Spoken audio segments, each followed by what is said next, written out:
Waalaikumsalam.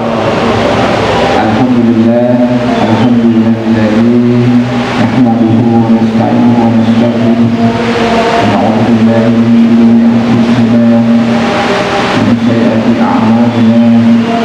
Man yahdihillahu fala mudilla lahu wa man yudlil fala hadiya lahu. Asyhadu an la ilaha illallah wa asyhadu anna Muhammadan abduhu wa rasuluhu la nabiyya ba'dahu. Allah Ta'ala Al-Quran Al-Karim. Bismillahirrahmanirrahim. Ya ayyuhalladzina amanu qu anfusakum wa ahlikum nara. Yang saya hormati dan yang kami mendengar tausiahnya guru kita semua, Ustaz Samsul Hadi, dan yang kami hormati para jamaah MT 1453 yang insyaallah dimuliakan Allah Subhanahu wa taala. Tidak ada kata yang pantas kita ucapkan yaitu selain puja puji syukur kita kepada Allah Subhanahu wa taala yang masih memberikan curahan nikmat kepada kita, baik nikmat yang kita minta maupun nikmat yang tidak kita minta. Nikmat yang tidak kita minta namun kita rasakan saat ini, kita mampu melihat, mendengar, berbicara dan hidup di muka bumi ini, itulah nikmat yang Allah berikan tanpa kita minta. Dan insyaallah nikmat yang kita minta hari ini adalah senantiasa Allah pertemukan kita dengan orang-orang yang soleh. Semoga langkah kaki kita yang dimudahkan oleh Allah Subhanahu wa taala ini akan menjadi modal bagi kita untuk melaksanakan ibadah-ibadah kita yang lain, yang mana barang siapa yang dimudahkan langkahnya menuju majelis ilmu, insyaallah Allah akan mudahkan jalannya menuju surga. Amin. Dan insyaallah juga bahwa semua yang kita korbankan pada hari ini, baik waktu, pikiran kita, biaya dan sebagainya, hari ini menjadi catatan ya, pertimbangan amal soleh kita yang akan menjadi menambah amal soleh kita di hadapan Allah Subhanahu wa taala. Amin. Salam wassalam juga marilah kita limpahkan kepada sujud salawat kita, kepada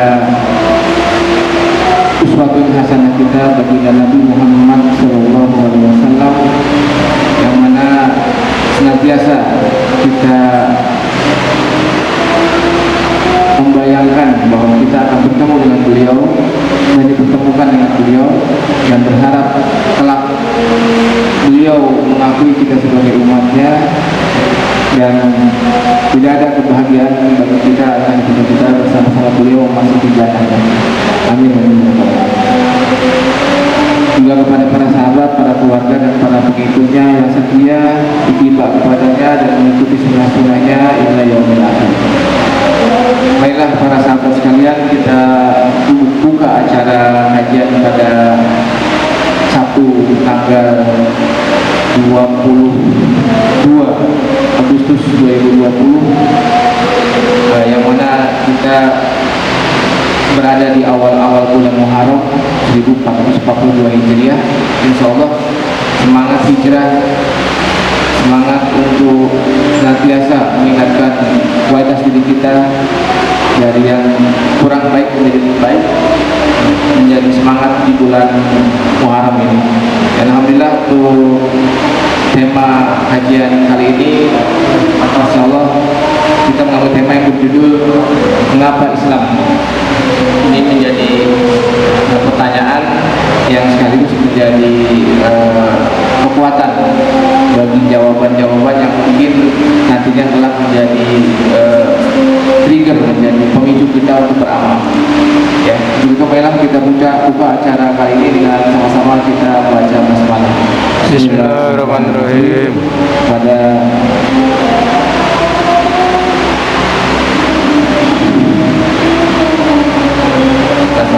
waktu dan tempat kami persilakan.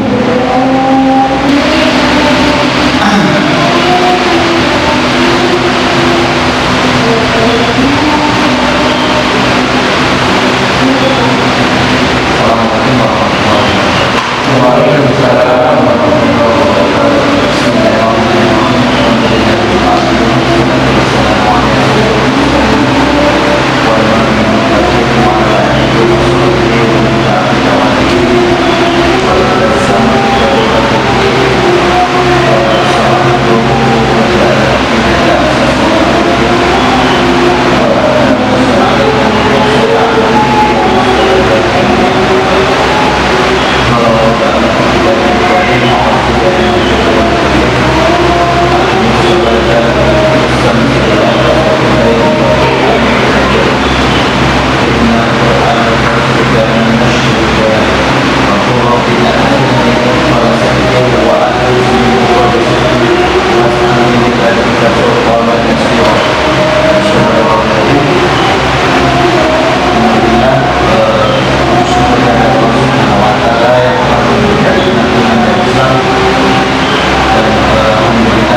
nggak sebentar.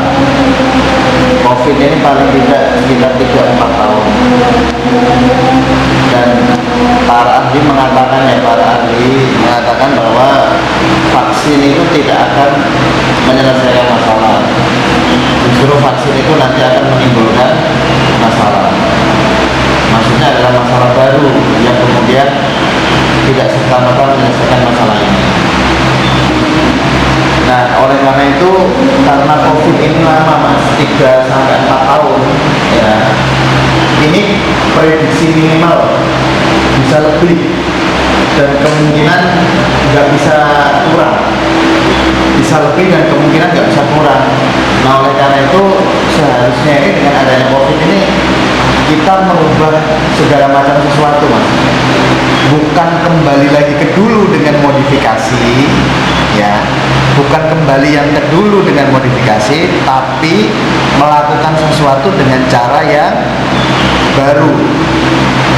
Contoh, sekolahnya kita baru, pekerjaannya kita baru, melakukan pekerjaan dengan cara baru, bersekolah dengan cara baru, termasuk di dalamnya kita sekalian ini pengajian dengan cara yang baru. Sebagai contoh gini mas, Al-Fatih sekarang itu dalam bekerja itu memakai aplikasi mas. Aduh, nama aplikasinya aku lupa aplikasinya. Mana aplikasi itu basisnya adalah work from home. Jadi di Al-Fatih itu sekarang memang orang itu udah nggak kantor, bukan karena COVID mas, bukan karena COVID ya. COVID adalah pemicunya, betul, COVID adalah pemicu, tapi platform untuk bekerja itu sudah work from home. Jadi seandainya 3-4 tahun nanti COVID sudah nggak ada lagi, cara kerjanya udah nggak berubah, memang work from home gitu loh mas. Karena jadi pakai aplikasi, nanti orang bekerjanya di dalam aplikasi itu. Jadi ya sebenarnya kayak keuangan ini sebenarnya sama mas. Nah, begitu juga dengan nanti cara kita yang lain, cara kita kemudian bersekolah, anak-anak sudah nggak model lagi nanti sekolah ke depan. Sekolah yang kemudian masih tatap muka ya, masih menggunakan teknik-teknik usul yang lama, itu pasti akan ketinggalan mas, dengan sekolah-sekolah yang sudah menerapkan yang baru. Contoh yang saya tahu mas ya, contoh Kutak Al-Fatih. Kutak Al-Fatih sudah siap, dia sudah punya metode-metodenya itu mas. Kemudian juga sekolah-sekolah yang lain yang saya kebetulan saja nggak tahu. Nah, sekolah Asad Al-Ayaniyah masih gagap mas, masih gagap, bingung. Akhirnya apa? Akhirnya sekolah diliburkan, tiap pekan ya, tiap minggu itu setor tugas ke gurunya, tiap 2 minggu sekali atau tiap minggu saya lupa gitu. Akhirnya daripada itu Asad saya pesantrenkan aja di Bogor sambil nunggu sekolah nanti selesai, saya tarik lagi ya. Mungkin kalau selesainya tatap muka lagi tahun baru ya, mungkin nanti tahun baru aku ambil Asadnya. Nah, ini yang kemudian harus menjadi pemikiran kita bersama mas ya, karena ini sesuatu yang tidak bisa dianggap remeh ya. Saya mengkritik keras pemikiran dengan model konspiratif. Kenapa? Pemikiran konspiratif itu adalah salah satu asumsi ya, di antara asumsi-asumsi yang lain. Boleh kita mempercayai asumsi, tapi harus ada buktinya. Kalau kita mempercayai sesuatu nggak mencari asumsi, nggak ada buktinya, konyol mas. Dalam kasarnya begini, apakah kita itu mempercayai COVID ketika kita itu sudah terinfeksi COVID? Itu kan harus dilanjutkan. Jangan sampai itu terjadi. Boleh, maksudnya gini, boleh kita menggunakan teori konspirasi itu sebagai salah satu teori asumsi kita, tapi jangan mempercayai sebelum kemudian. Nah, sehingga aku ingin mengatakan bagaimana COVID itu nyata. COVID itu nyata. Nah, oleh karena itu memang betul kita harus berhati-hati, harus selalu menerapkan protokol kesehatan. Paling tidak ada 3. Yang pertama menjaga jarak, kemudian mencuci tangan, yang ketiga adalah memakai masker. Silakan. Nah, itu paling tidak kita menghindari mas. Nah, karena kalau sudah terinfeksi ya repot mas ya. COVID itu bukan barang murah. Kalau batuk pakai apa mas?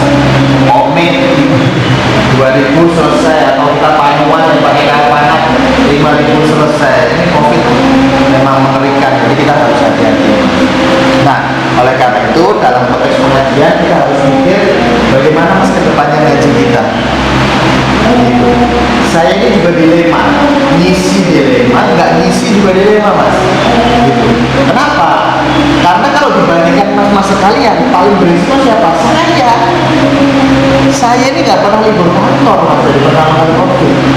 Memang kantor libur, ada apalagi saya orang riset mas jadi boleh termasuk. Tapi percuma mas di rumah juga nggak bisa kerja. Ada anak-anak ya kan, mesti ngobrol sama anak-anak, lihat burung ya pengen ngasih makan burung nggak kerja. Saya bisa kerja itu kalau di ruangan sepi mas, dari Alphate atau di kantor. Saya berisiko tinggi loh mas. Nah makanya ini harus dipikirkan. Tapi saya kemarin tes rapid seminggu yang lalu, alhamdulillah non reaktif. Tapi kan nggak tahu mas. Gitu. Mas harus pikirin deh. Mas harus pikirin bener-bener. Jangan sampai nauzubillah jalik di antara kita atau MT-03 ini menjadi satu klaster baru. Ya, karena sekarang klaster yang besar pertama adalah perkantoran. Mas, kayak Mas Rizal kantoran ngeri. Kenapa? Karena perkantoran aslinya sentral. Detannya sampai detik ini masih ditutup mas. Sampai detik ini itu di detan ini. Di PB udah dari anak om detan mulai kemarin muncul masa pengantoran detan ditutup, departemen perdagangan ditutup. Yang saya ada hubungan ke sana itu departemen perdagangan sama detan tutup masa sekarang. Karena ternyata banyak juga yang di sana gitu. Nah kemarin masih jauh lah dari lingkaran-lingkaran saya, sekarang semakin mendekat mas. Teman ngaji saya di Tangerang udah ada yang kena. Klasternya itu semua sudah semakin mendekat. Sorry, yang pertama tadi adalah perkantoran, yang kedua adalah komunitas. Komunitasnya ngeri mas, komunitas sepeda. Nah, kalau COVID kan pada bubar itu ya komunitas ya, kecuali komunitas yang deket kayak komunitas burung, komunitas pengajian gitu. Sehingga kemarin aku minta harus ada cara baru mas, yang kemudian kita buat tempat yang betul-betul safe. Nah, sejauh itu adalah permintaan dari jemaah, saya nggak keberatan. Cuma karena apa? Karena kan saya pihak yang diundang, mas kan penyelenggara. Cuma pihak penyelenggara itu harus betul-betul tahu menimbang resikonya. Nah kalau menimbang resiko, kita itu mikirnya harus baik dulu mas. Yang dihitung jangan yang manis dulu, jangan yang dihitung itu semua pahit. Contoh kemarin kita korban itu harus dihitung pahit dulu. Contoh pahitnya gimana nih kalau tidak bisa terpenuhi penerima. Kan kemarin ada list penerima mas, ya kan harus kita penuhi. Gimana kalau nggak ya udah dikit-dikit aja, setengah kilo per besek. Dan kita kemarin sudah prepare 400 mas besek. Ya udah betul, ternyata kita beli sapi 2 berat hampir 1 ton 100 kilo. Ya hampir 100 kilo mas. Tapi anehnya 250 besek aja kurang mas. Bisa begitu ya? Ya saya. Nah ini memang betul-betul harus menjadi pemikiran kita mas, termasuk itu tadi kita mengaji ya. Kita oke lah mas, ayo kita ngaji mulai, termasuk ngaji intensif kita mulai, tapi betul-betul kita pikirin bagaimana kemudian itu yang secara keamanan itu kita betul-betul terjaga. Karena ini nggak boleh berhenti mas. Cuman kita harus melakukan dengan cara baru. Contoh kerja itu nggak boleh berhenti mas. Iya kan? Pendidikan anak nggak boleh berhenti loh. Gitu loh mas. Aku tuh stres buat asal tiap hari belajar di rumah cuma karate sama belajar Quran. Wah aku nggak bisa begini mas. Dia habisin waktu setengah tahun nganggur mas, ini malapetaka ini. Udah aku pesantren sekali di Bogor. Udah hampir satu setengah bulan ya pesantren di Bogor. Termasuk ngaji kita juga nggak boleh berhenti mas. Ngaji intensif kita juga seharusnya nggak boleh berhenti. Cuma kita harus memakai cara yang baru. Kita harus pikirin cara baru mas. Gitu loh. Kita itu COVID 3-4 tahun. Kalau ada di antara itu yang kita berhenti, mati mas kita. Termasuk bekerja. Otak juga mati. Iya, termasuk bekerja. Mas bilang, Mas bayangin begini Mas, Mas bayangin begini, saya tiap hari masih ngantor, saya lihat keadaan kondisi sekarang Mas. Sekarang ngeri, sektor yang tumbuh itu apa? Paling sektor pertanian, sektor kesehatan, kemudian telekomunikasi, kemudian satu lagi air naik Mas, pemakaian air. Kemudian saya nggak tahu Pak, kemudian yang terakhir aku lupa, ada 5 sektor yang tumbuh, yang lain negatif Mas. PHK ini ngeri gitu, PHK ini ngeri sampai aku tuh mikir, wah kita kan punya akal nih, akal disuruh mikir kan, apa sih yang kemudian bisa aku kerjain, apa yang bisa jadi duit, aku jualan burung sambil ngopenin ada waktu. Tadi malam aku masih jualan Mas, setengah 12 malam jualan burung. Bayangin susahnya cari duit Mas. Setengah 12 malam baru tamu pulang, transaksi alhamdulillah dapat duit 250.000. Luar biasa susahnya hidup itu kayak gitu Mas. Nah oleh karena itu ayolah Mas, kita mikir, kita betul-betul serius, jangan kemudian menuding COVID gampang, COVID konspirasi, enggak COVID, mana ada orang yang mati semua. Mas ya sekali main dong rumah sakit gitu. Berlimpangan itu udah banyak Mas. Aduh ngeri. Dia cuma jangan, kita jangan. Kalau kenapa itu dokter mati? Ya iyalah, dokter kan konsentrasi virusnya sudah sangat tinggi. Ibarat parfum, kita itu disemprot parfum sehari sekali lah. Kalau dokter kan disemprot parfum bisa sehari 20 kali. Yang kebetulan yang disemprot itu bukan parfum, virus, jadi konsentrasinya udah tinggi banget. Gitu, dokter ngeri Mas, satu mati. Aku punya adik dokter juga. Aku kemarin ke Solo tanya, Dek gimana Dek? Kondisi ini, ya Mas harus hati-hati ini. Iya deg-degan, padahal dia bukan yang terdepan Mas, bukan garda yang terdepan. Dokter itu juga sebagian menolak ya Mas yang garda terdepan. Itu yang kemarin maju-maju itu Mas, Islamis semua kan, karena dia menganggap itu adalah ladang jihad, ladang amal. Kalau nggak menolak Mas dokter Mas. Itu aku tanya temanku istilahnya dokter, gimana Pak, namanya Pak Teguh, gimana? Dokter pada yang menolak. Bilang saya di belakang, dan itu pilihan ya, terserah kan. Kalau memang di atas 50 memang di belakang Mas, kecuali dia memang minta di depan. Ada pertanyaan Mas?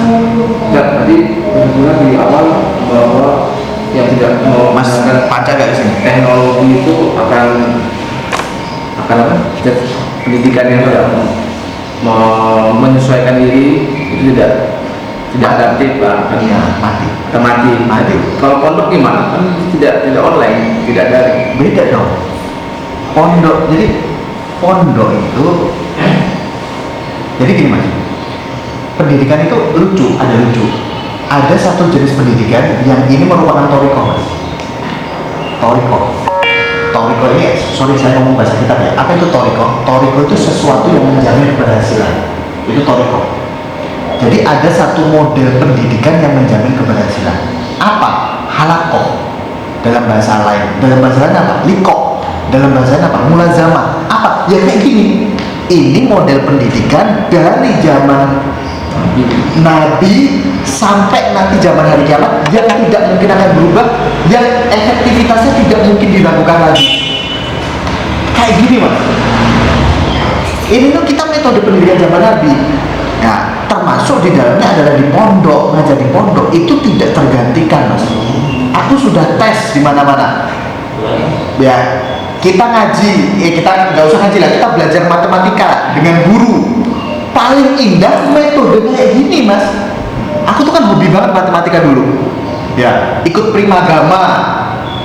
Aku kan kebetulan bapakku Mas, kalau untuk pendidikan kan los ya. Bapak ikut ini. Paling indah adalah liko atau halakoh matematika Mas, itu paling indah. Cari gimana? Cari guru yang hebat matematika. Aku dulu punya namanya Mas Dono, lulusan UMS. Aku halakoh Mas Dono, tapi bukan agama, matematika. 2-3 orang itu Mas belajar matematika, kita diskusi. Aku pakai sarung gitu kan, Mas Dono kadang pakai celana pendek gitu. Kebetulan Mas Dono nggak ada agama Mas. tapi pinter, makanya apa ininya matematikanya pinter, tapi dia nggak ada agama. Ya cerita macam-macam sambil kita itu mas kayak halakuh itu, waduh ngeri mas, ngeri itu nggak bisa tergantikan oleh metode apapun. Nah di pondok itu metode seperti itu mas. Nah kalau begitu ya nggak ada COVID, karena kan sudah karantina secara alami gitu, kecuali pondok yang nggak jelas yang masih keluar masuk, tapi metode pondok klasik saya jamin insya Allah aman. Itu mas, itu hebatnya pondok. Kalau yang lain lepek-lepek mas, lepek-lepek sekolah itu nggak bisa narik duit mas. Aku kemarin yang tanya, kebetulan yang punya sekolah kan temennya istriku, temen kita juga kemarin Opel Gathering dia datang, yang punya sekolahnya asal nggak bisa narik duit. Maksudnya kan sekolah nih operasional kan jalan mas, guru kan dibagi ya, walaupun listrik nggak bayar lagi, tapi kan operasional sebagai dosen kan jalan. Ya masih terjadi kegiatan belajar mengajar walaupun online, tapi kan murid SPP-nya nggak bisa ditarik. Gimana cara narik duit SPP murid coba? Tapi tetap diminta juga kan? Iya diminta mas, tapi kan orang kan akhirnya ogah-ogah. Iya sih. Ada yang telat bayar, ada yang bayar kurang, susah narik. Kenapa? Dia merasa nggak ada sekolah. Iya betul. IPB itu sampai 30% mas, itu pun masih juga susah ditarik. Kenapa ya? Karena pertama nggak ada kebutuhan, yang kedua ya orang tuanya nggak lepek-lepek. Nah itu harus menjadi, sekali lagi harus menjadi pemikiran kita mas. Jadi jangan menjadi orang yang melulu berpikiran konspiratif. Boleh, tapi mas harus ada bukti, mas harus mengajukan bukti. Kalau buktinya ada, boleh kita punya teori konspirasi, boleh. Tapi kalau nggak ada bukti, sekedar asumsi, sekedar katanya, ya tidak ada bukti penelitian di ilmiah, rujukan jurnal, ya jangan mas, jangan. Walaupun itu memang belum terjadi. Serum yang ditemukan kan vaksin BWL. Nah, jadi gini mas. Nggak sampai 4 tahun. Jadi gini mas. Virus itu memang berbeda dengan model-model bakteri ataupun seperti jamur yang lain. Idza ja'a nasrullahi wal fath wa ra'aitan nasa yadkhuluna fi dinillahi afwaja fasabbih bihamdi rabbika wastaghfir innahu kana tawwaban.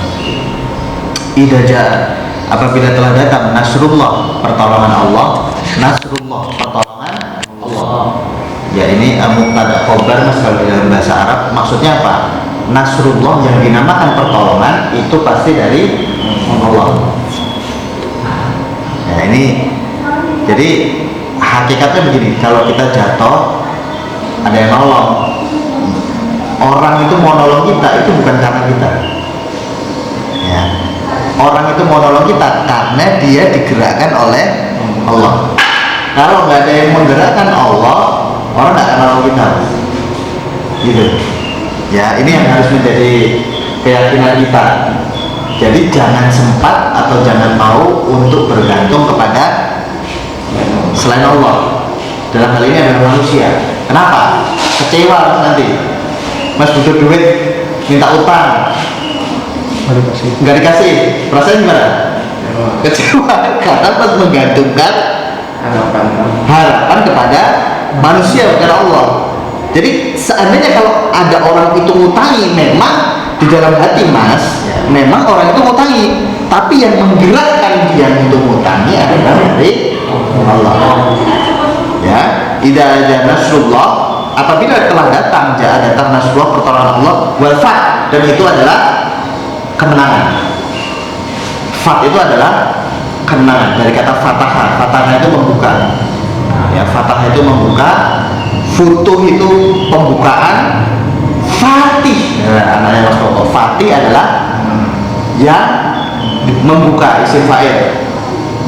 Fatih itu sang penakluk atau sang pembuka, atau derbuan goera kalau dalam bahasa Indonesia itu namanya fatih, dari kata fataha. Nah ini wal fatah, kemenangan, al fatah, kemenangan. Wa ra'aitan nas yadkhuluna, dan ra'aitan nas, manusia melihat, yadkhuluna fi dinillah, yadkhulu, dan wala yadkhulu, masuk fi dinillah, kepada agama Allah. Afwaja, apa saja? Berbondong-bondong. Fasabbih, maka kemudian bertasbih, bihamdi dan bertahmid, wastaghfir dan istighfar. Innahu kana tawwaban. Ya.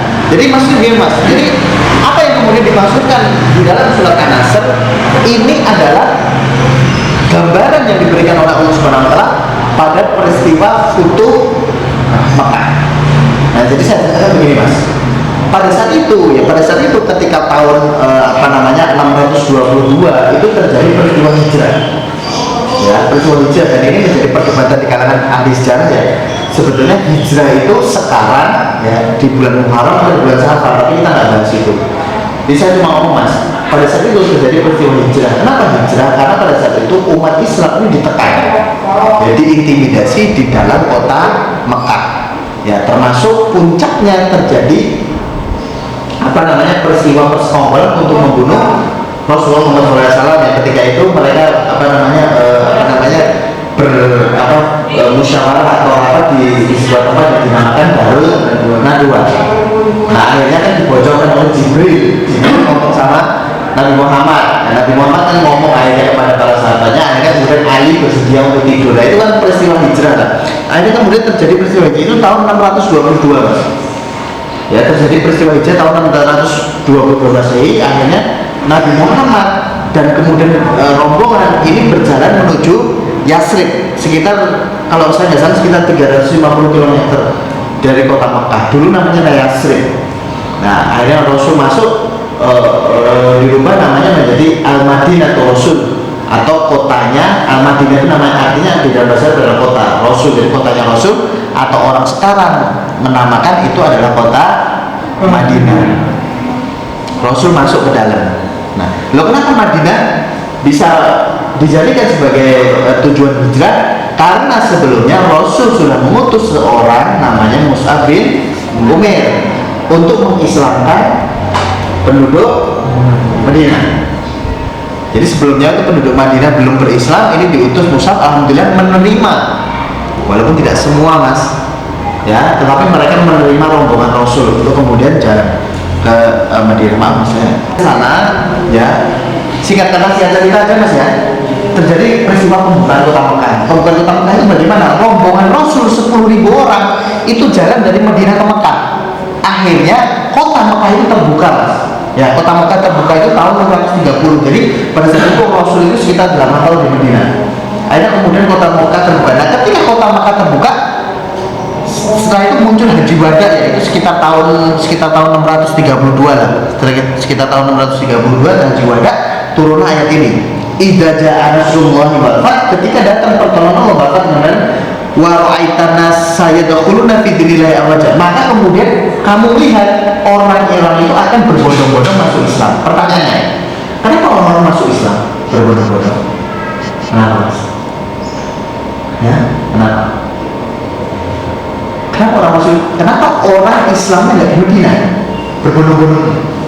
Kenapa setelah Fathul Mekah yang notabene mereka itu orang-orang Mekah, orang-orang Muslim enggak? Bukan, Quraisy mereka Mas. Mereka orang musyrik. Tapi kenapa Islam menguasai Mekah? Ya, mereka berbondong-bondong ke Islam. Ada yang ngomong takut nggak maksudnya? Enggak. Ini Fathul Mekah Mas, bukan orang Mekah, tanpa pertumpahan darah sama sekali. Dan orang yang non Islam disuruh masuk Islam nggak sama Rasul? Enggak. Apa? Kenapa Mas? Kenapa setelah Fathul Mekah ini orang berbondong-bondong masuk Islam? Coba Mas. Kenapa coba? Apa ada kemungkinan apa nih? Nggak enak sama Rasul? Enggak juga, santai aja gitu. Jawabannya adalah karena pada saat itu orang sudah melihat bentuk Islam. Islam itu sudah bukan hanya teori, tapi Islam sudah menjadi praktek. Aku bilang gini, Mas Moko, Samsul, aku pengen beli burung murai. Oh, ini ada Mas murai, suaranya keren, durasinya oke, isiannya mantep, bla bla bla bla bla bla bla. Gimana Mas? Mau beli nggak? Mau transaksi nggak? Ragu atau yakin?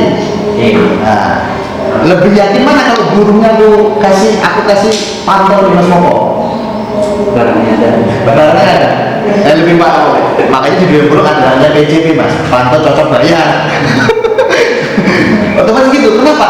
Karena Mas Moko sudah melihat wujudnya. Di dalam bahasa Inggris ini disebut seeing is believing. Orang itu melihat baru orang percaya. Sama idza jaa nasrullahi wal fath wa ra'aitan nasa yadkhulu. Ketika kamu kemudian ini ada apa mas? Mudhari. Ada mudhari.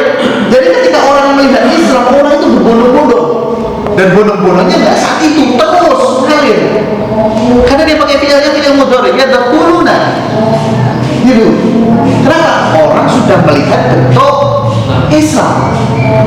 Orang sudah melihat wujud Islam.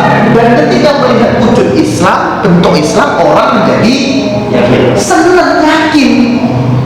Akhirnya Mas Moko beli mobilnya. Itu loh mas. Nah oleh karena itu aku pengen ngomong, sebenarnya apa sih yang menggerakkan manusia untuk berbondong-bondong masuk Islam? Atau kenapa sih orang itu bergerak pengajian? Karena perasaan dan pemikiran dia.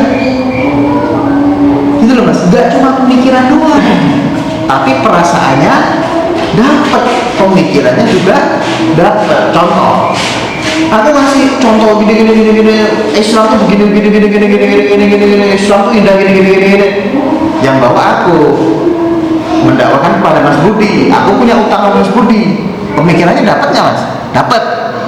Dia mendapatkan gambaran deskripsi Islam, perasaannya nggak dapat. Mas langsung ngomong doang, utang aja sama aku nggak bayar, nggak bisa. Tidak bisa menggerakkan manusia. Gitu. Orang itu dalam titik itu penting mas untuk melihat untuk melihat sesuatu. Dalam artian kalau itu dibahasakan secara saintifik, untuk menggerakkan manusia, perasaan dan pemikirannya itu harus dapat. Ya. Dalam artian kalau diterjemahkan lagi, orang harus senang, perasaan harus senang, dan pemikirannya harus ngerti, baru itu bisa menggerakkan manusia. Al-Fatih dulu mas, apa ada yang beda dengan sekarang? Hah? Gak ada. Dulu sepi nggak? Sepi. Aku tiap sholat fardu tidur ke mas di depan mas, karena sepi. 2-3 orang termasuk tetangga. Al-Fatih Haji Sidik sama Haji Rudi nggak pernah sholat dulu. Apa? Eksklusif, apa? Takut dan lain-lain. Nggak ada sholat mas. Aku kenal pertama itu di sini tuh Mas Moko ya kayaknya. Mas Budi. Habis itu Mas Moko. Habis itu Mas Moko ya. Nah, habis itu baru nyusul tuh Mas Didi, Mas Arif. Saya belakang apa? Nah Mas Panca ini terakhir nih. Yang waktu kakak gathering ke berapa mas kita mas? Kedua, baru kenal Mas Panca. Nomor 3 saya. 3. Villa 2 iya. Oh ya, Villa 2 saya. Villa 2 kakak gathering ketiga ya. Baru ikut. Nah kenapa orang air itu keren? Wah, ternyata apa bener ya Al-Fatih ada pengajian, anak bisa berubah, istri saya bisa berubah. Ini yang ngomong bukan cuma 1-2 orang atau suami saya bisa berubah. Makanya kadang-kadang orang ini apa ngasih tau istriku, nih itu suami saya diajak ini dong, bilang ke suaminya diajak ngaji dong untuk ini. Kenapa? Orang sudah percaya, orang udah yakin, perasaannya dapat, pemikirannya juga dapat. Nah, kenapa? Ada pertanyaan dulu mas, sekarang mas. Perasaan dapat, pemikiran dapat. Bisa dimengerti mas ya? Perasaan dapat, pemikiran dapat. Yuk ngaji bro. Yang ngajak, yang diajak harus senang, nggak ada yang indah. Dan dia bisa mendeskripsikan ngaji itu dengan indah, maka orang akan bergerak. Gitu. Aku kemarin aku gini mas. Apa ada orang kontra terhadap pemutaran film apa namanya jika itu apa namanya jejak film Nusantara. Saya bilang begini mas,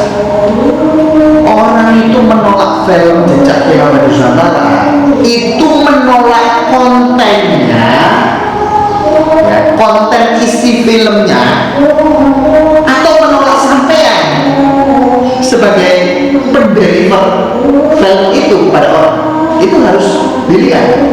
Kalau orang menolak sampean, belum tentu menolak filmnya. Kalau orang menolak filmnya, belum tentu menolak orangnya. Kalau orang menolak orangnya, jangan dipikir pasti menolak isinya atau filmnya. Ini harus dibedakan. Aku bilang gini mas, orang apa yang dari Kesultanan 1000% nggak ada yang menolak terhadap isi ini. Kenapa? Itu adalah fakta sejarah. Itu gila mas menolak itu mas. Semua orang udah tahu lah, kita jangan sok tahu bahwa kita tahu, orang lain nggak tahu. Semua orang udah tahu. Kita jangan merasa keluar saya tahu. Semua orang udah tahu, dan itu dari dulu. Pusaka-pusaka dari Turki Utsmani itu di keraton banyak. Jangan sok tahu mas, bahwa kita saya penemu pertama itu kita udah tahu. Termasuk orang ya Nasrani juga, tapi dia masih keraton. Gitu loh. Ya, itu juga ngerti, mas.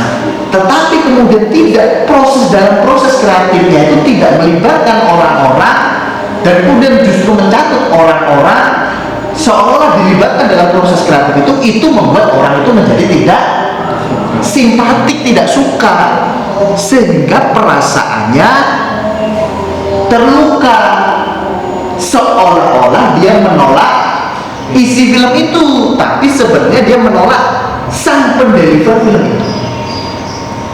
Gitu mas. Ini harus mas suami. Makanya inilah beratnya di dalam hidup mas. Gitu. Libatkanlah orang-orang, keluar sama orang-orang, minta tertunjuklah sama orang-orang. Aku tuh diajarin sama guru-guru. Kalau sama orang yang lebih tua, lebih ini, kita datang jangan menggurui, seolah kita lebih tahu. Pak, minta saran atau minta masukan di mana ini. Kalau yang lebih usia pernikahannya lebih tinggi ya harus diminta sarannya kita. Walaupun ya kadang-kadang tidak ada saran yang bisa diberikan, tapi ya nggak ada masalah supaya perasaannya itu bisa ikut. Bisa nggak sih mas nanti? Bisa nggak pak? Yang aku ini mas ya aku ini gitu. Termasuk di dalam lingkungan ini tuh saya tuh males banget mas untuk di lingkungan yang memang sudah ada ustadznya itu. Kita harus menghargai posisi mereka lah.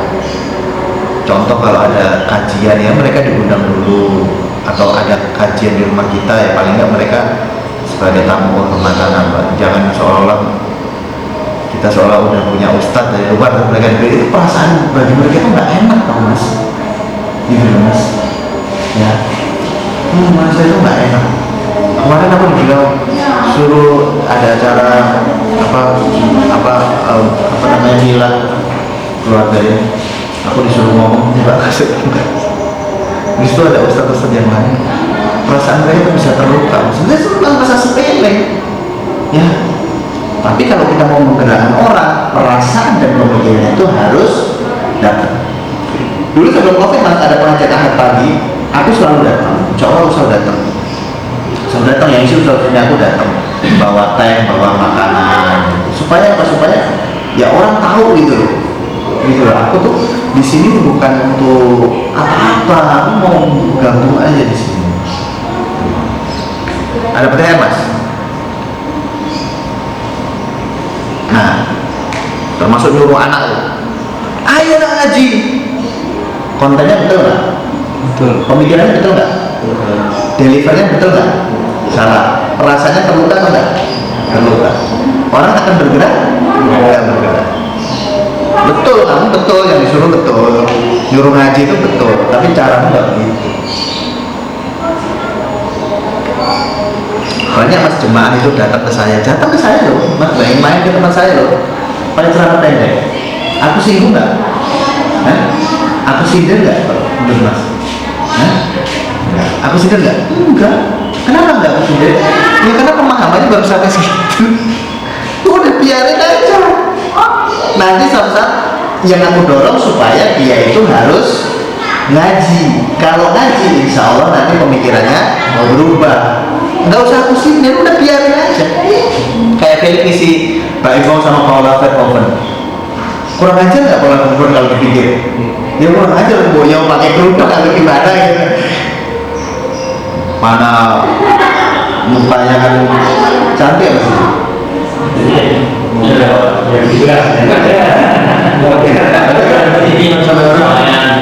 Ya, tapi Pak Imo jangan dibawain sakit ya. Panutannya itu berbahan rezeki. Iya, ya dia memang dulunya dari YouTube, Mas. Jadi selalu dia konten berharap dapat lagi dari ini kalau ini kan buat konten ya. Jadi pinter Pak Imo itu bukan pengajiannya yang dia jemput, tapi exposure di YouTube-nya itu yang dia cari. Nah, apa namanya? Tapi ya udah biarin aja. Yang ngaji aja, nanti suatu saat pasti akan ketemu jalannya. Ada saatnya. Nggak usah Mbak itu bodoh itu bagus. Biarin aja. Mau dia memang pemahamannya baru sampai situ. Tapi kalau ditegur itu kalau misalnya doa ini pada saat ini Ya cara orang lain. karena coba mukul itu. Maksudnya gini Mas, kalau seandainya di sini ada pacaran, kalau aku yang negur kan tersinggung. Tapi kalau Mas Didi atau siapa yang negur kan enggak. Nah intinya bagaimana supaya kemudian perasaannya itu tidak terlukai. Intinya sih sebenarnya di situ. Makanya aku yang semut lah. betul. Kalau aku masih orang tersinggung Mas. Ada orang bertamu pacaran apa Mas pulang dulu dong, ganti celana gitu kan, tersinggung orang. Ya udah nggak apa-apa. Apa ya apa kebutuhannya apa? Yuk Beli celana Mas. Beli celana. Memang itu jawabannya. Iya, sedih. Pembahasannya gimana? Kenapa manusia itu jadi pemikiran dan perasaan dan pemikiran? Pembahasan begini Mas, manusia itu terdiri dari potensi hidup dan akal. Ini aku ulangi lagi ya. Kemudian potensi hidup itu terdiri dari kebutuhan naluri dan kebutuhan jasmani. Ya ini yang sering aku. Jadi kalau manusia dibedah itu terjadi potensi hidup dan akal. Potensi hidup itu yang mendorong manusia hidup, akal yang mendorong manusia untuk berpikir. Cuma ada dua. Gatel banget ya Allah, apa ya? Ada hand sanitizer nggak? Bintang.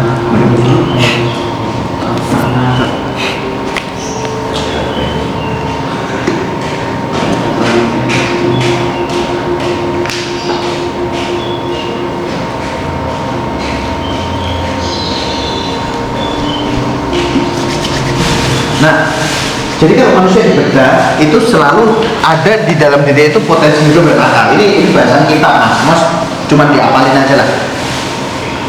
Kalau potensi hidup itu terdiri dari kebutuhan naluri dan kebutuhan jasmani.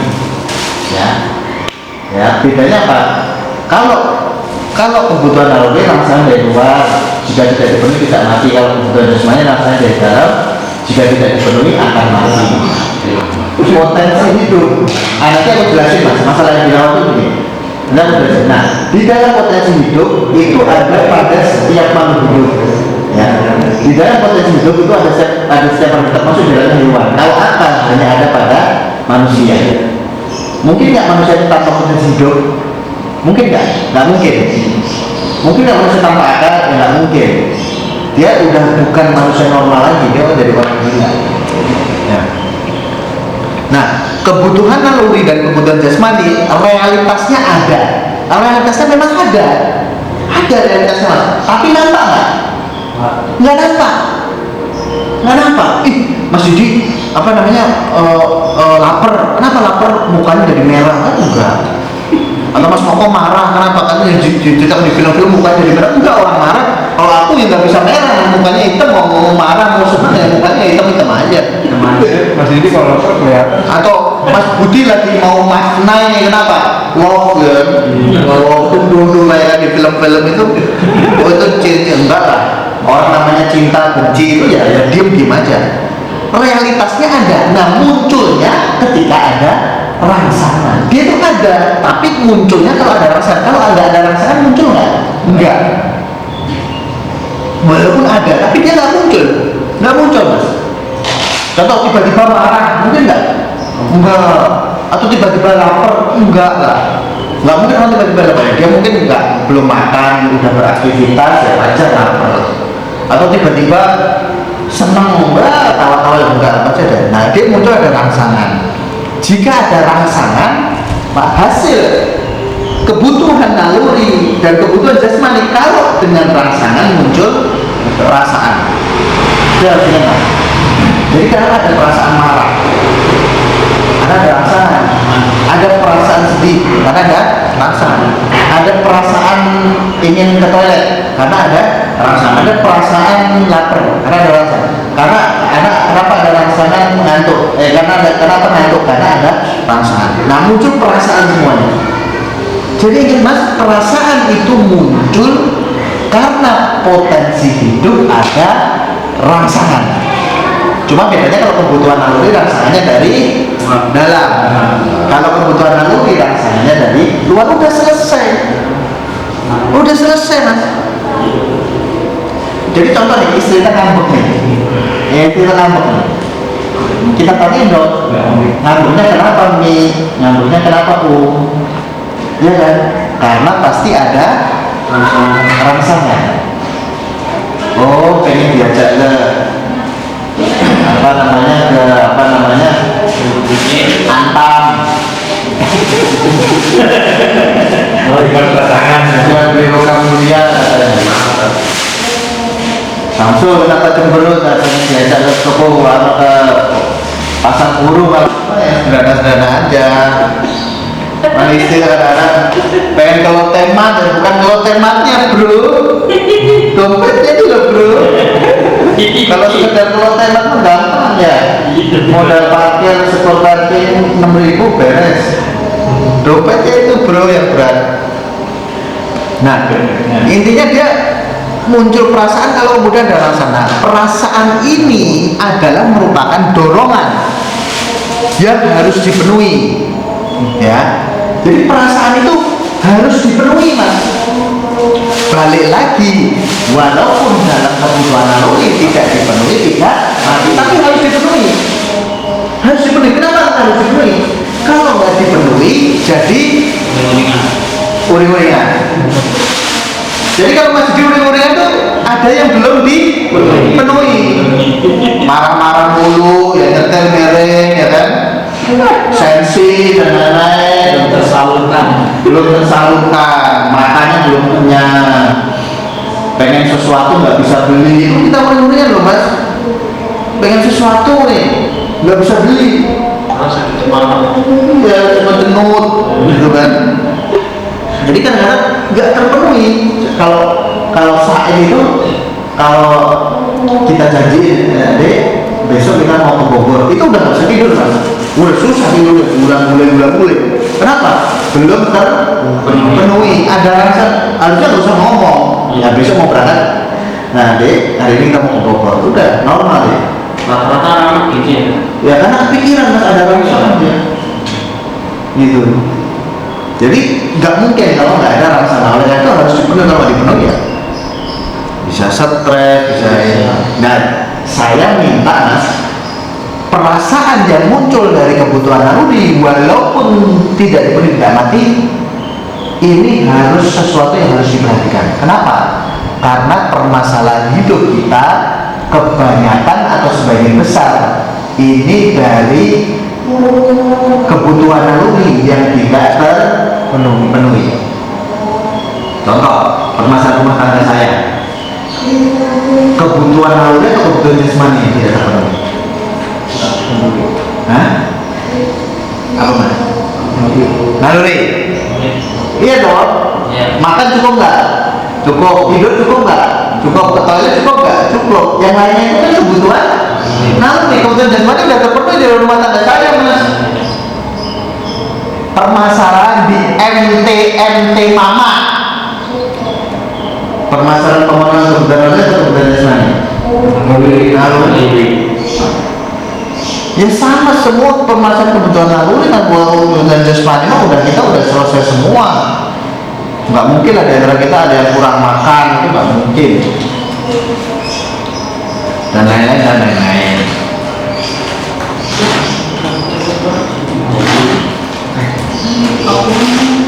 Jadi perasaan itu mendorong mas ya. Di dalam bahasa Arabnya disebut dawafi, dorong.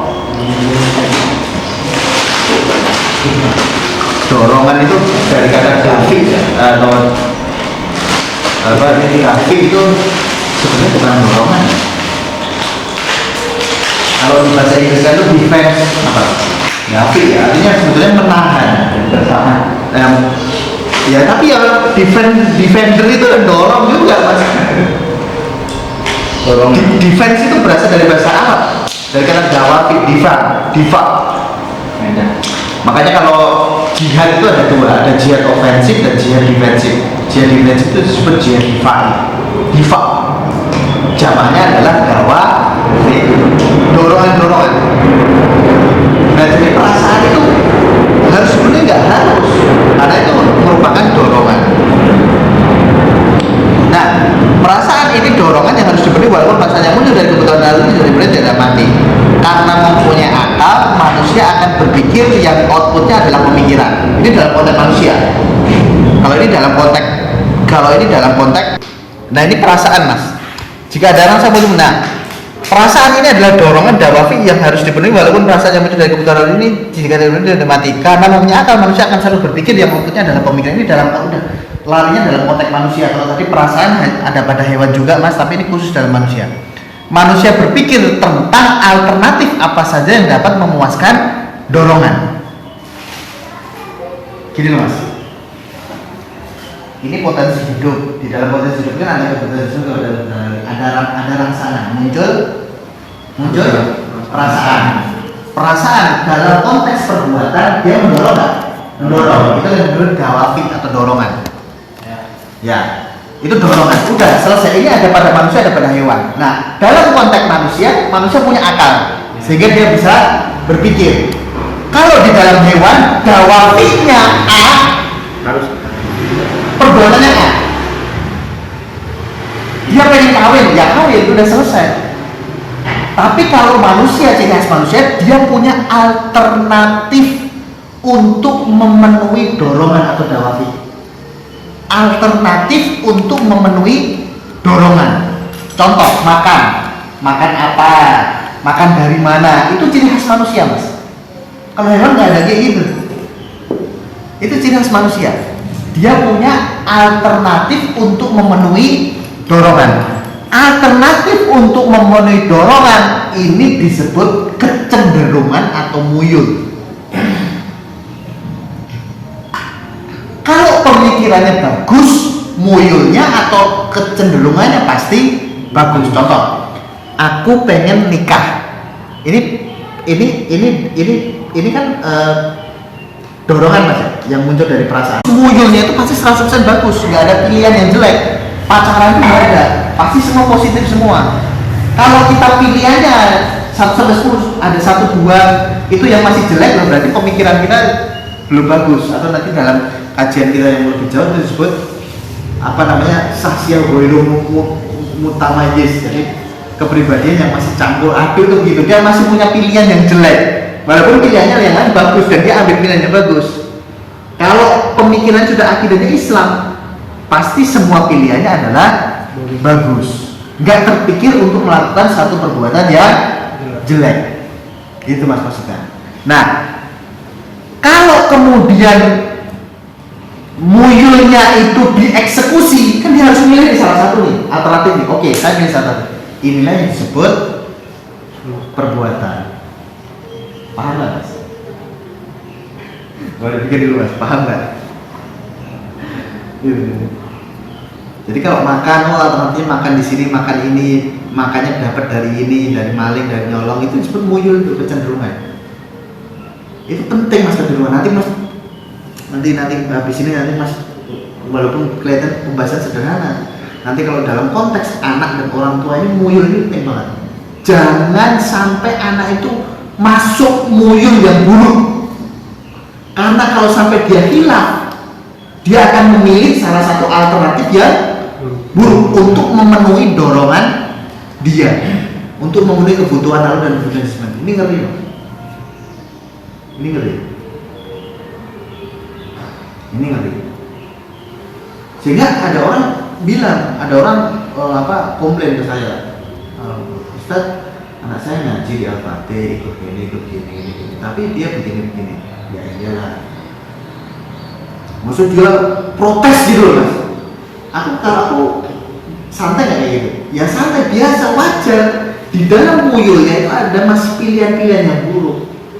Dan itu wajar, biasa. Harus diteruskan namanya, Mas?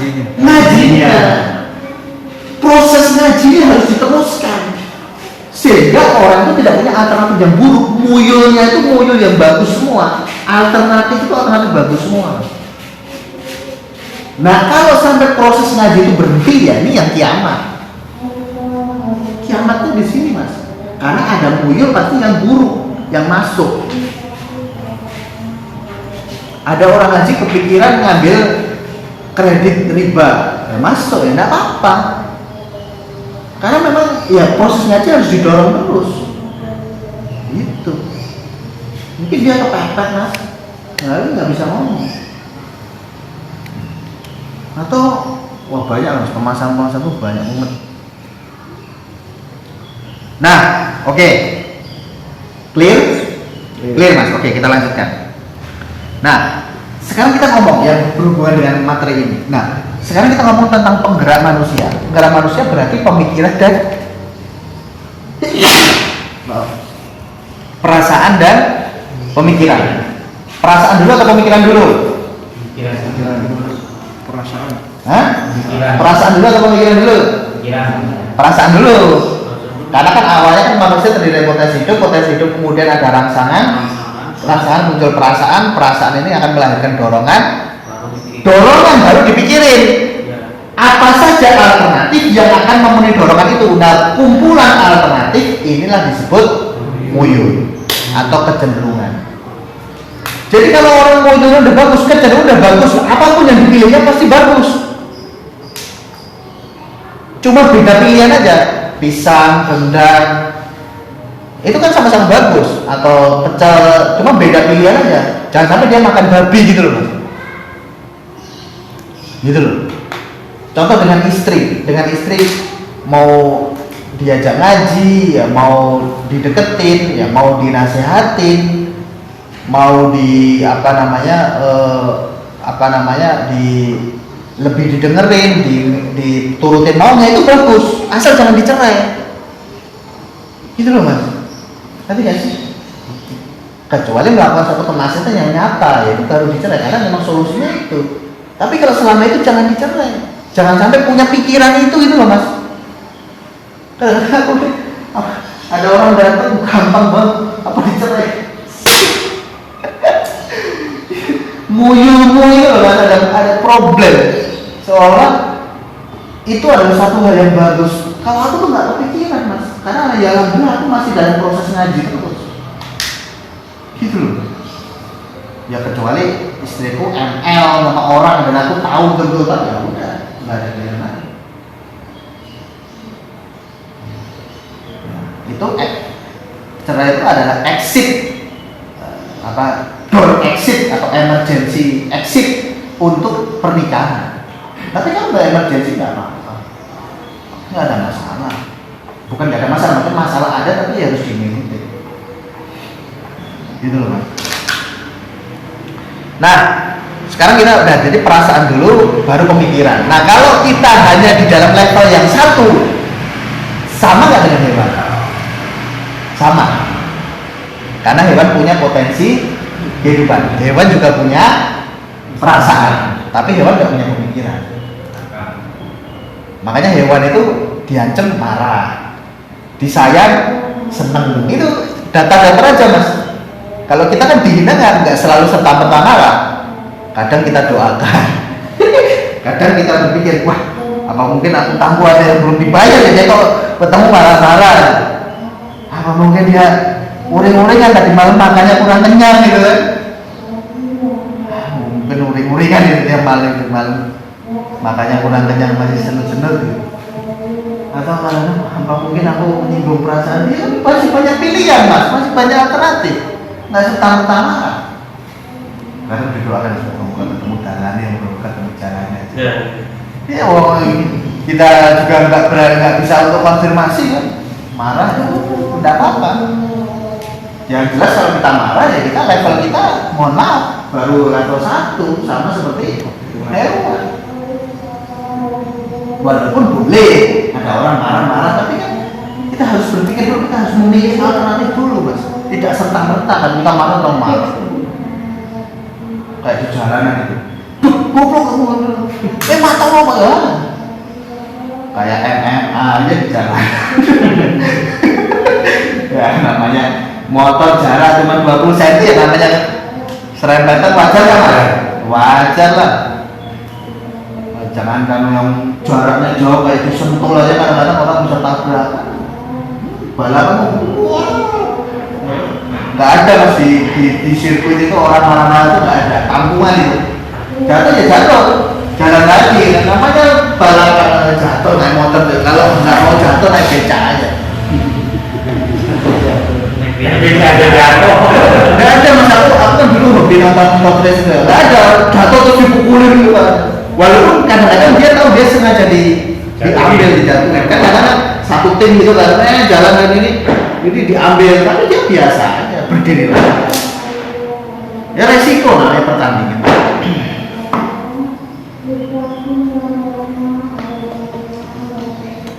Nah pemikiran, nah sekarang ini baru materi kita mas. Udah ya mas ya, nanti kita bosen. Saya kira cukup sekian mas, kita tutup dengan bacaan hamdalah. Asyhadu an la ilaha illa anta astaghfiruka wa atubu ilaik. Wassalamualaikum warahmatullahi wabarakatuh.